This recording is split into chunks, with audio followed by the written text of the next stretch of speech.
New Epstein fallout. Hollywood heavyweight Casey Wasserman is putting his namesake talent agency up for sale over the release of his suggestive email with Ghislaine Maxwell. The sale was first reported by the Wall Street Journal. As CBS's Lee Canary reports from our London bureau, the backlash is spreading. Lee. Jerika, in the past few days, revelations from the release of the Epstein files have nearly brought down a prime minister, implicated royals, and launched investigators around the world into action.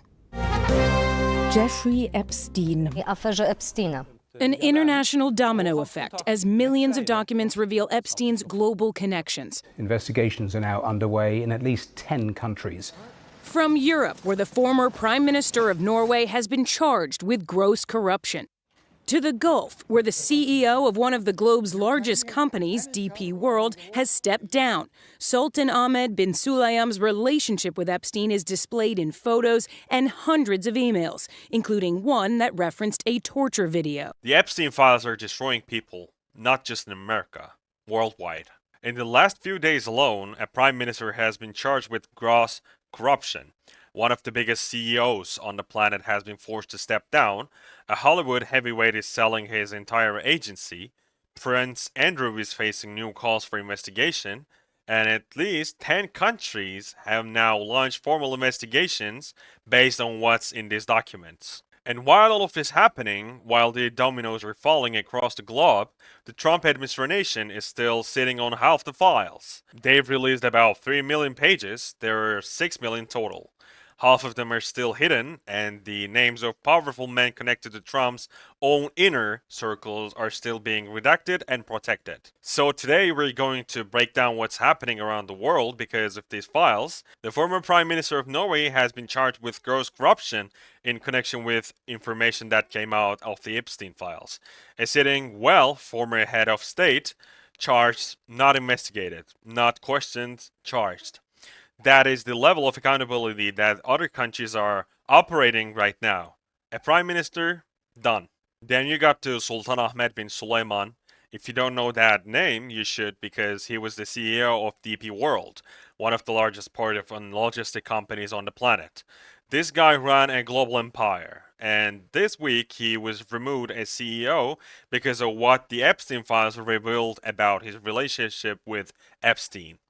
And it wasn't just a casual contact. The documents show photos, hundreds of emails, and one email that referenced a torture video. Hundreds of emails. A torture video reference, and this guy was running one of the biggest companies in the world. Gone. Just like that. Because the other countries are actually looking at what's in these files and acting on them. And by the way, remember the name Sultan Ahmed bin Sulayman because he shows up in the Barack Epstein communications too. CBS reported this week that Trump's longtime confidant Tom Barack, who is currently serving as the U.S. ambassador to Turkey, was in regular contact with Epstein for years. And Epstein invited Barack to his ranch in New Mexico to meet with Sultan. And Barack couldn't make it but emailed Epstein saying, "Just saw Sultan, who likes you a lot. I told him you're the best, that you are a first-class brain inside of a first-class human being." So the guy who just got removed as CEO of a global corporation for his Epstein ties was being connected to Trump's ambassador, though Epstein himself. And that ambassador, Tom Barack, had over 100 documented communications with Epstein. After Epstein's conviction, while Barack was working on Trump's campaign, while Barack was running Trump's inauguration, while Barack was in the White House. I know you've been reporting on this all weekend. We were texting about it a little bit on Saturday. And I think the thing that stood out to me in your reporting is the way that you're talking about this deliberative process privilege that the DOJ is trying to cite here. Well, Ali, one reason it doesn't work, and Congressman Massey was talking about this over the weekend on some of the weekend shows, is it's not a part of the bill. So let's start there. Congress sometimes does, sometimes doesn't recognize various privileges and immunities that parties, including the Department of Justice, will use to try and withhold or redact documents. But when they wrote the Epstein Files Transparency Act, Massey and Congressman Khanna provided for a bunch of different reasons that files could be redacted or withheld, and privileges weren't one of them. It's as if the Department of Justice has sort of inserted the Freedom of Information Act and dropped it right into the Epstein Files Transparency Act. And just to zoom out for a second, the Freedom of Information Act is a federal law that allows people to essentially act as their own private litigators and try and get documents from the federal government. Oftentimes, the government can withhold or redact those on the basis of different grounds, including the deliberative process privilege. That's a privilege that's meant to protect internal deliberations. But nowhere in the Epstein file. We actually know who they are protecting, but we can't say the names, right? If we say the names, if we speak loud, they wouldn't listen, and they wouldn't say, yeah, we were the guys who had done it. We were the guys who was in those files. We were the guys who was in the islands having dinner with Epstein and his wives. I don't know. They wouldn't say it for sure. And here's the part that should concern everyone. The day after Trump won the 2016 election, a senior Saudi official texted Epstein and asked if the king should call the new president to congratulate him. And Epstein responded, quote, Tom Barrack is your point person. Epstein was directing foreign governments on how to reach the incoming president of the United States through Barack. The day after the election, and that same man is now Trump's ambassador to Turkey and special envoy to Syria. Let that sit with you a second. The man Epstein used as a conduit to Trump is currently representing the United States on the world stage. And nobody in this administration seems to think that's a problem.